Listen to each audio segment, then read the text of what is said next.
Good morning, students. How are you? Welcome to my YouTube channel Accounts Boss. Accounts Boss में बच्चे आपका स्वागत है.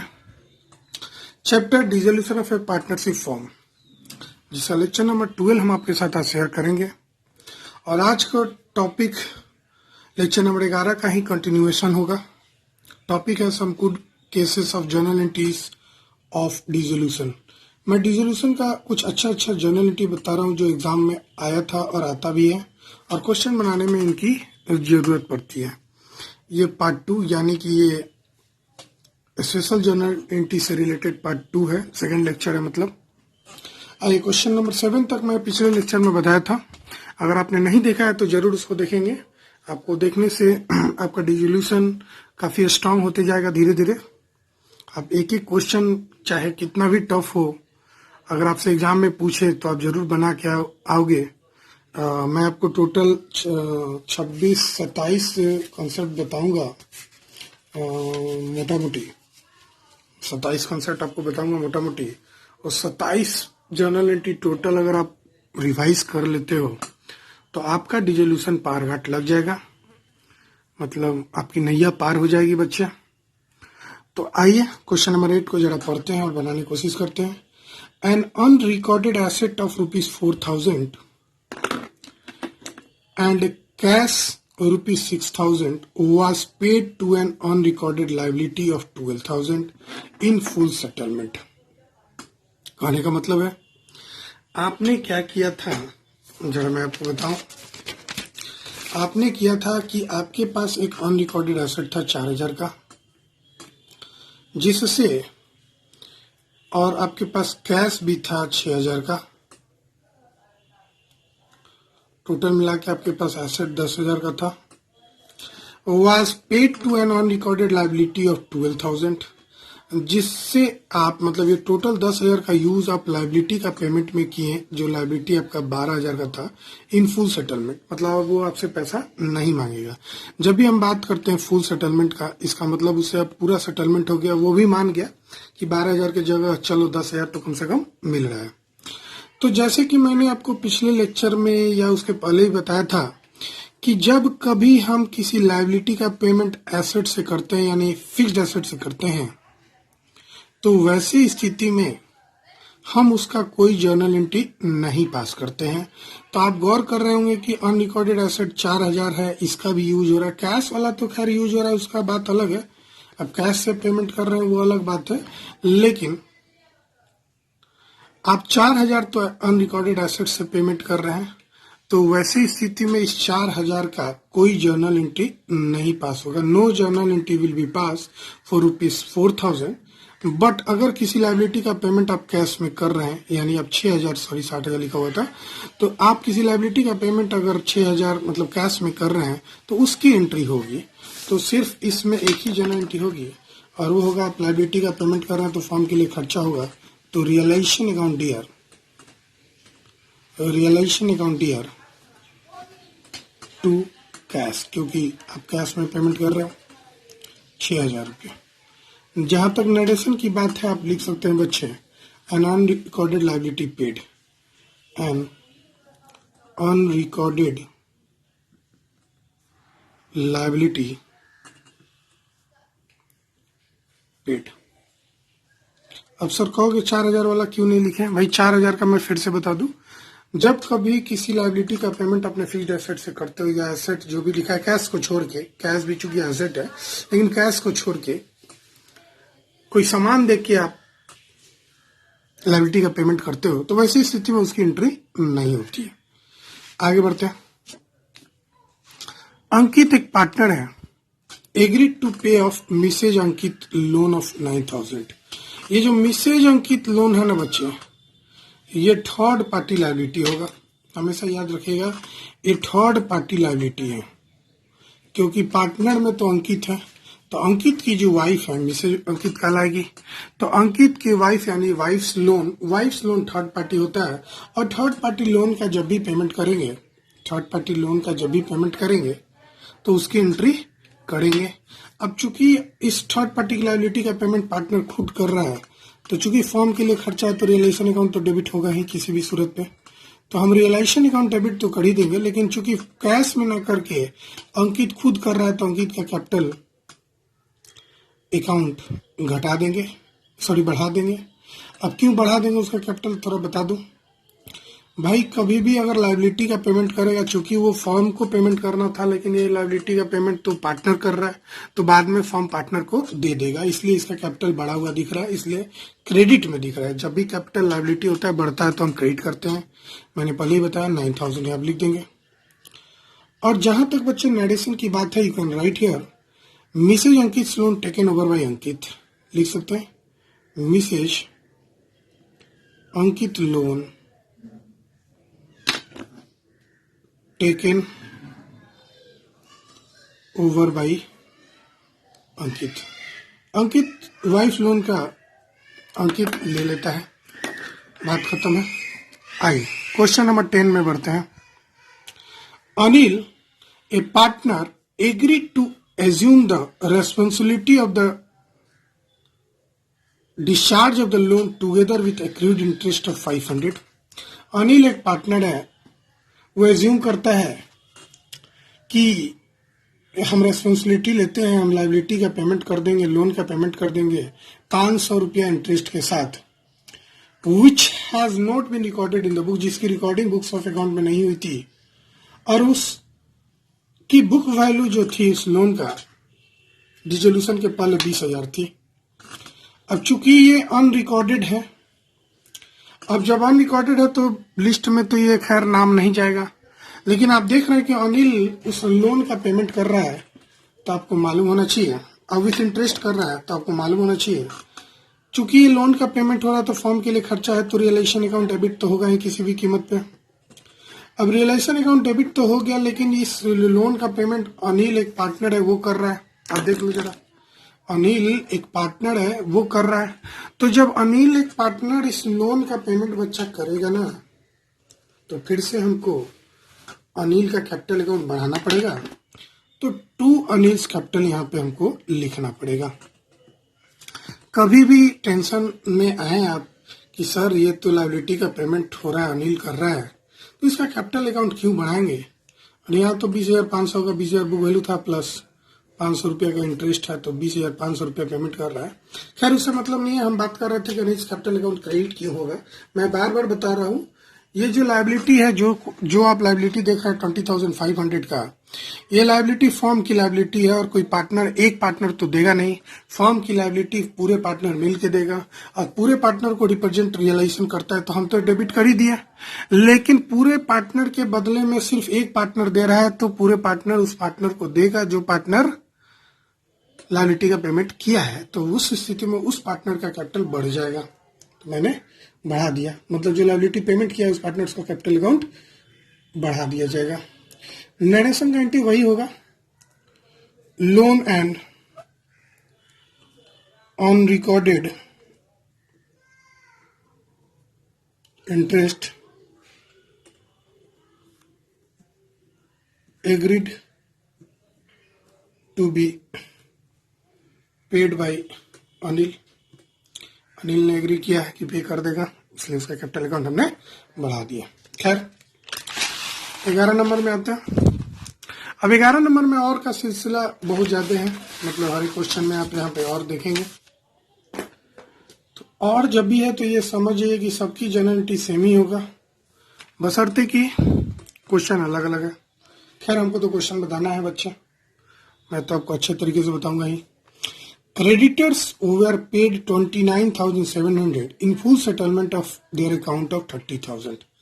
मतलब क्रेडिटर था जिसको हमें 30,000 रुपया पेमेंट करना था, उसको हम 29,700 रुपया दे दिया, और वो खुशी खुशी मान गया, तैयार हो गया, ठीक है भाई चलो भाई, जहाँ 30,000 मेरा डूब रहा था हमको 29,000 कम से कम मिल गया, हम खुश हैं, पैसा तो मिल ही गया।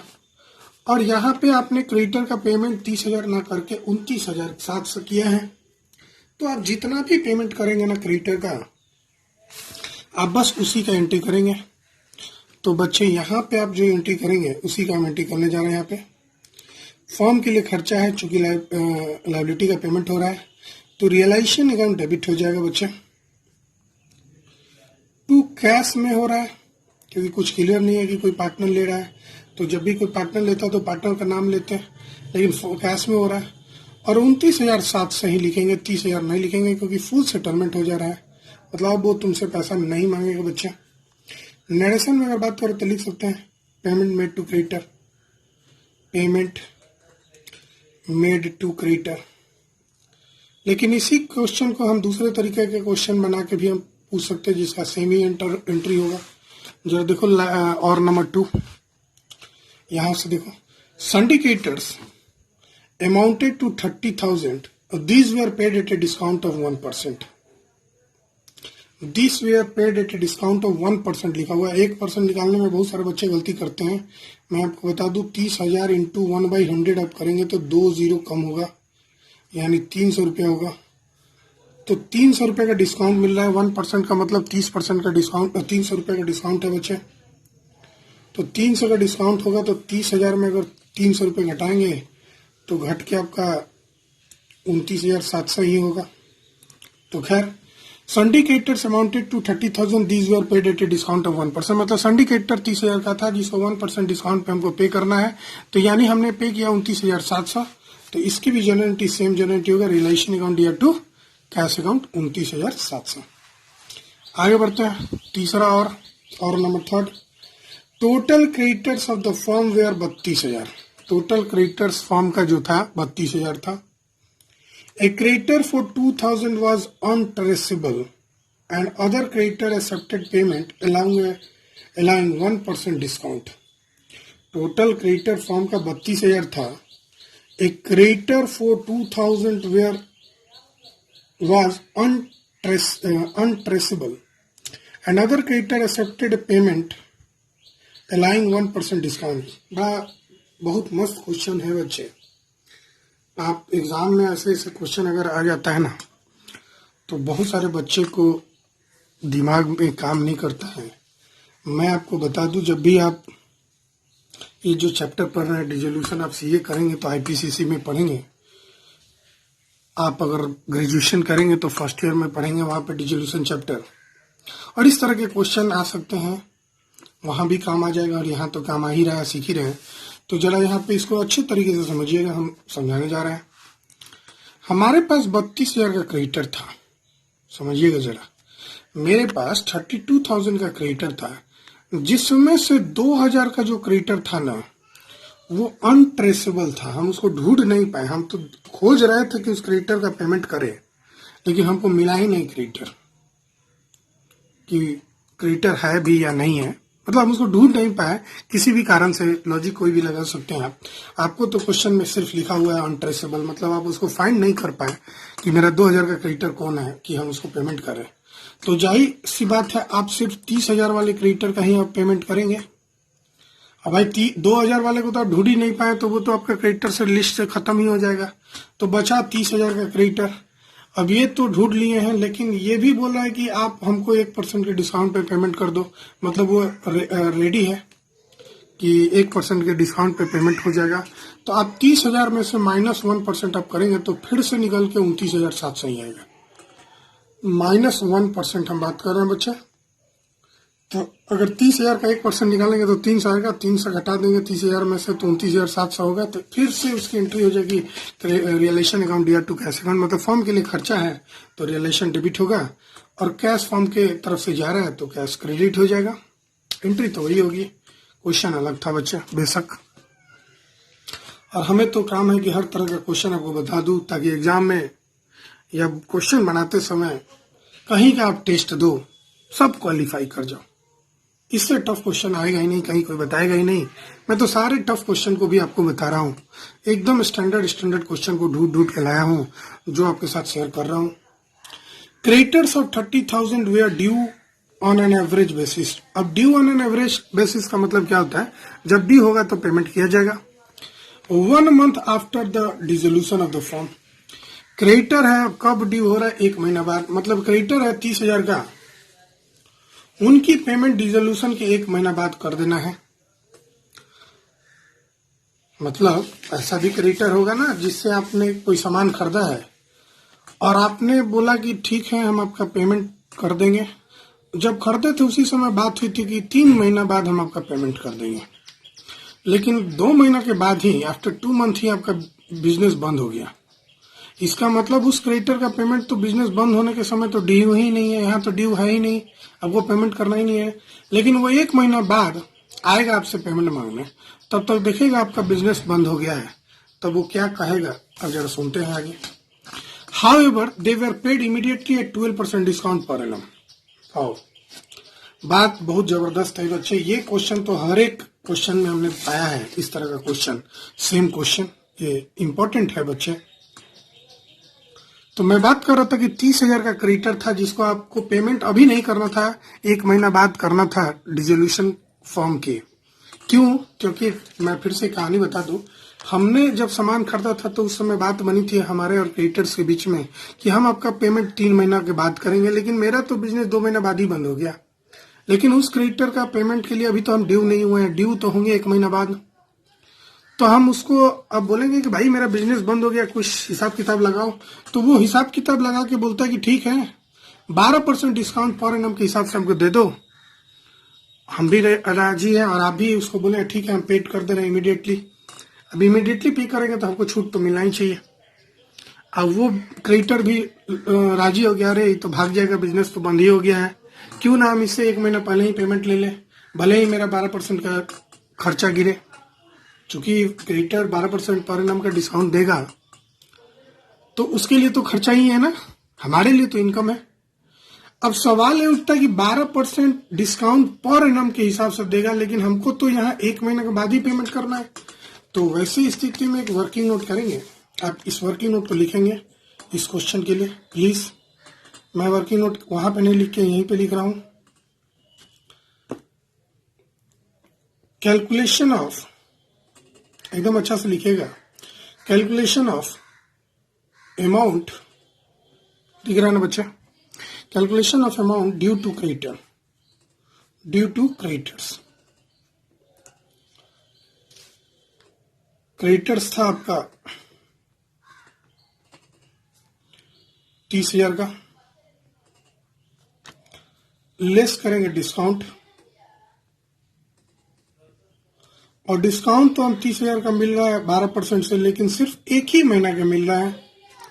1 महीना जरूर ध्यान देंगे और 1/12 हो जाएगा। टाइम पीरियड जब भी होता है तो नीचे 12 लगाना पड़ता है। ये 12 कट गया और ये 2020 कट गया, फिर बात बना 300 का, यानी हमको उस क्रेडिटर का पेमेंट फिर से 29,700 ही करना है।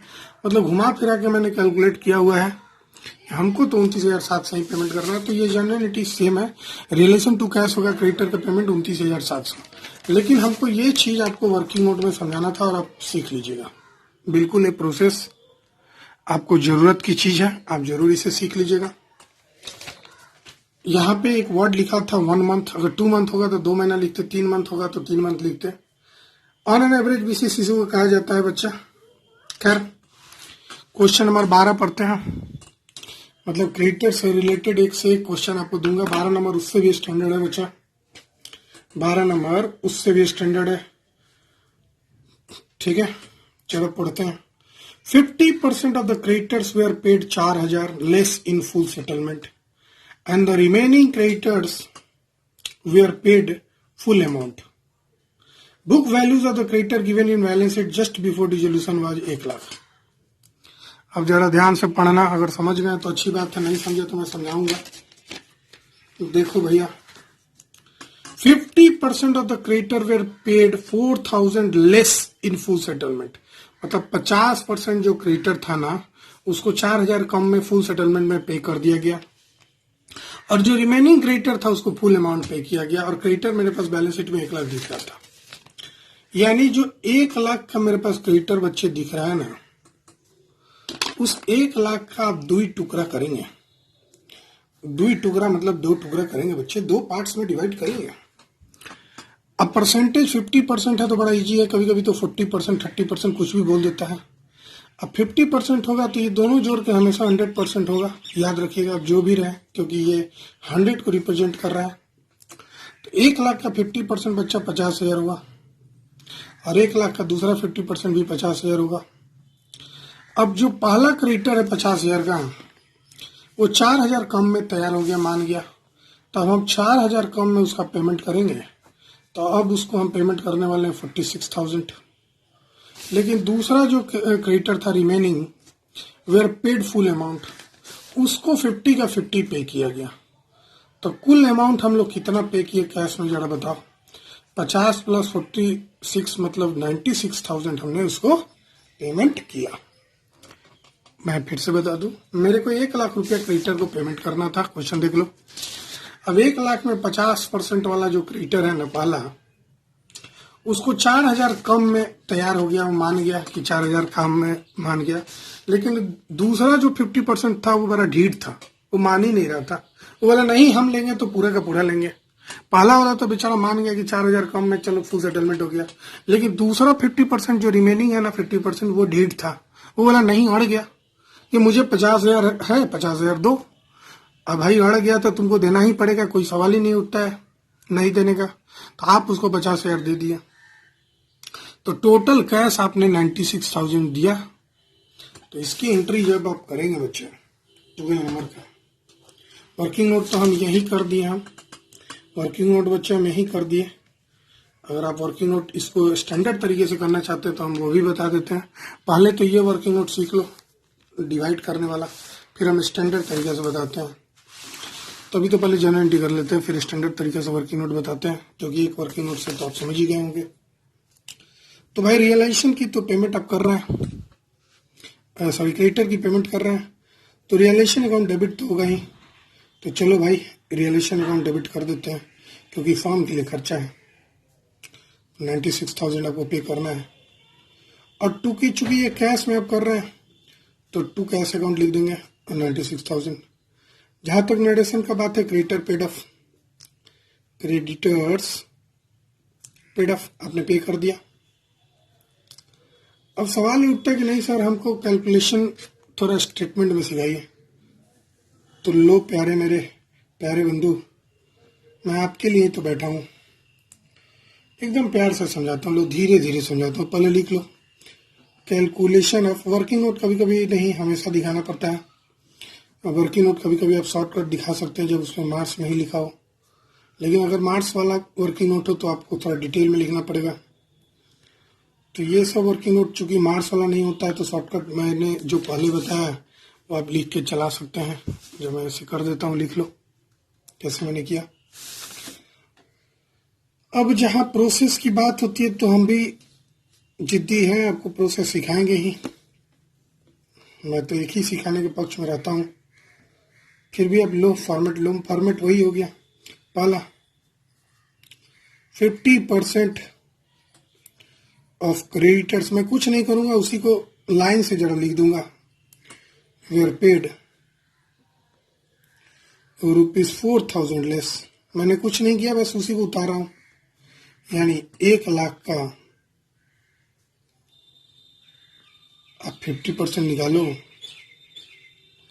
और फिर उसमें से 4,000 रुपये माइनस कर दो।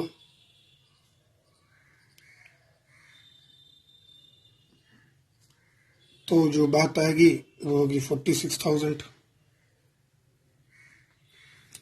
Be remaining 50% creditors. भाई ये तो पेड फुल हुआ है ना, आपने देखा था वेयर पेड फुल। यानी इसकी बात करें तो 1,00,000 लो रुपीस का भी साइन लगा देते हैं का 50% यानी 50,000 पे किया।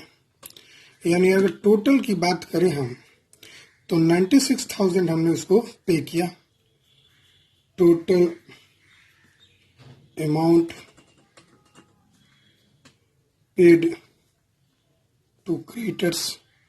जब भी total amount paid to creditors निकालेंगे ना तो यहाँ पे देखो A+B हमने किया है, इसको और इसको जोड़ दिया है तो 96,000 आ गया। ये हो गया थोड़ा अच्छा दिखने के लिए, लेकिन ये बड़ा मजेदार है।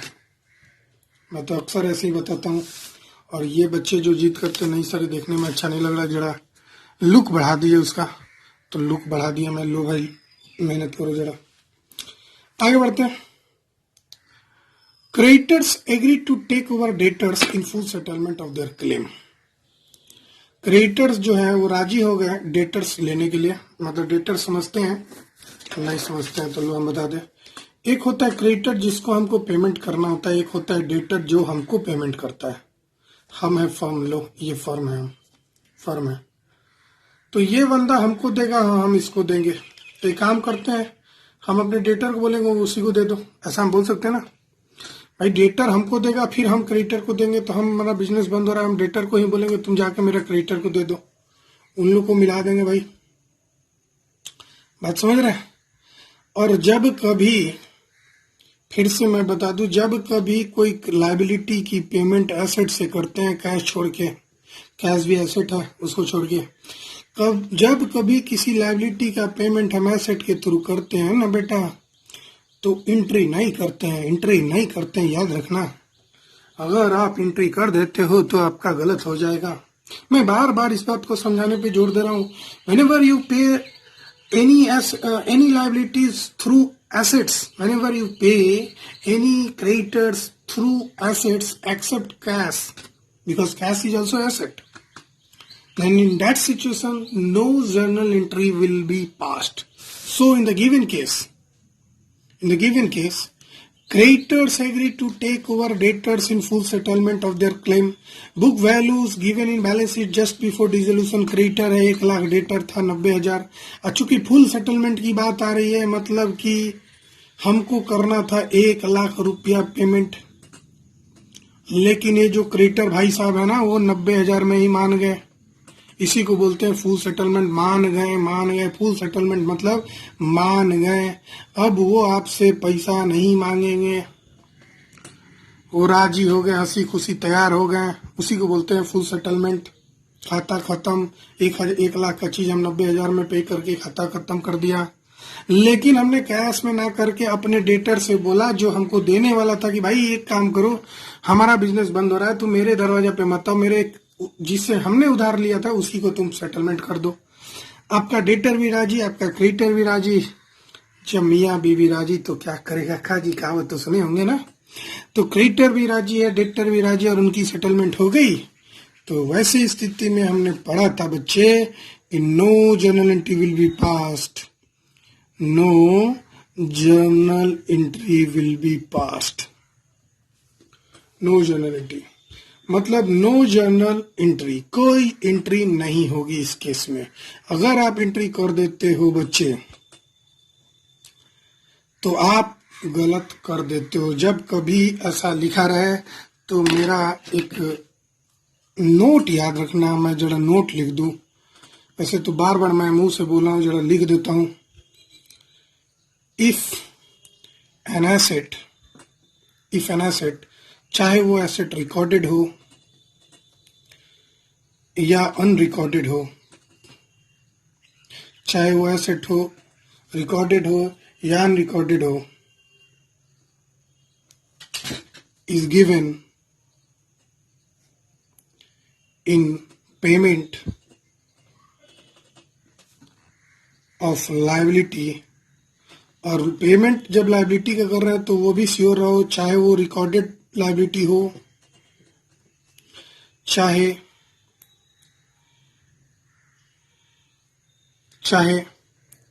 अनरिकॉर्डेड लाइबिलिटी हो, चाहे वो रिकॉर्डेड लाइबिलिटी हो या अनरिकॉर्डेड लाइबिलिटी हो, then no entry is passed for such payment.